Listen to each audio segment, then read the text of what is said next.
مومنو، کسی غیر مذہب کے آدمی کو اپنا رازدار نہ بنانا۔ یہ لوگ تمہاری خرابی میں کسی طرح کی کوتاہی نہیں کرتے اور چاہتے ہیں کہ جس طرح ہو تمہیں تکلیف پہنچے۔ ان کی زبانوں سے تو دشمنی ظاہر ہو ہی چکی ہے، اور جو کینے ان کے سینوں میں مخفی ہیں وہ کہیں زیادہ ہیں۔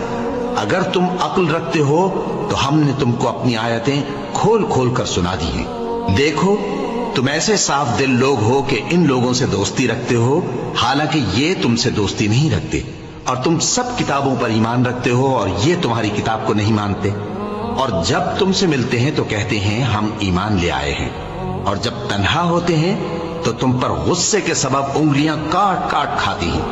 ان سے کہہ دو کہ اپنے غصے میں مر جاؤ، اللہ تمہارے دلوں کی باتوں سے خوب واقف ہے۔